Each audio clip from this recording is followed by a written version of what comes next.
5টা minute wait করতে পারছ না? এই স্ট্যান্ড দেখ। মাস্তানি মাস্তানি না, আমাকে দাঁড় করিয়ে রেখে এখানে বসে মাস্তানি করছো? তুমি কান ধরে আছো কেন? যাও, তোমরা সবাই যাও। আরে যে আকরাম ভাই, বন্ধুটাকে তো মানুষ করতে পারলেন না, 2 ঘন্টা ধরে আমাকে দাঁড়া করে রাখছে। আপনারা কিছু বলতে পারেন না? কি মানে মানে কোনো কথা তো ঠিকঠাক মতো অ্যান্সার দিতে পারেন না, আবার সবাইকে নিয়ে দাঁড়ায় আছেন।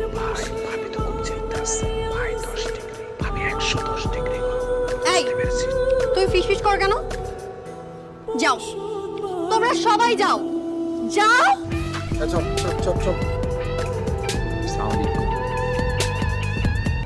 আর এই যে তুমি তুমি কি বলো তো? আসলে হচ্ছিল কি মানে তোমার জন্য আমি 2 ঘন্টা শপিং মলে দাঁড়াইছিলাম, আর একটু হলো ওরা আমাকে দিয়ে ঝাড়ু দেয়। আমি তো তোমাকে মেসেজ করছিলাম যে আমি আসতে পারবো না। কই, কোথায় মেসেজ করেছো? কোন নাম্বারে মেসেজ করেছো? কোন ট্রাফিক জ্যামে তোমার মেসেজ আটকে গিয়েছিল যে আমার পর্যন্ত পৌঁছাতে পারলো না? তোমার কি আমাকে পাগল মনে হয় যে তোমার মেসেজ দেখার পরও আমি ওখানে বসে থাকবো দোকানদারি করতে? হচ্ছিল কি ক্যাম্পাসে একটা ঝামেলাটা না মিটাই। আজকে এই ঝামেলা, কালকে ওই ঝামেলা, এগুলো বলে বলেই তো তুমি আমাকে দিনের পর দিন ইগনোর করছো। তোমার কাছে কি আমার কোনো গুরুত্ব নাই? ও সরি, আমার ভুল। তোমার কাছে তো গুরুত্ব শুধু তোমার এই রাজনীতি, তোমার ছোট ভাইরা, আর ওদের সাথে বড় ভাইগিরি করো। লিজা, তুমি কিন্তু শুধু নিজেকে ছোট করে ভাবছো।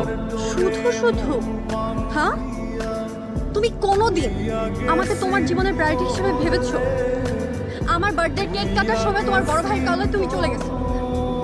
কতদিন বলছি তোমাকে আমার বাবার সাথে দেখা করতে?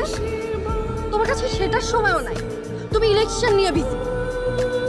তোমার কাছে শুধু ওদের প্রায়োরিটি আছে, আমার মিনিমাম প্রায়োরিটি নাই। আচ্ছা দেখো, আমার কথাটা একটু বোঝো। আর দেখতে হবে না সাগর, যথেষ্ট দেখে ফেলছি। সবই আসলে আমার কপাল।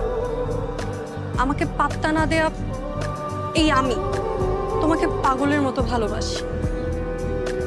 তোমাকে না দেখে আমি এক মুহূর্ত থাকতে পারি না। সব সময় শুধু সাগর সাগর। আফসোস, তুমি এটা কোনোদিনও বুঝবা না সাগর, কখনো না। সাগর প্লিজ, হাত ছাড়ো।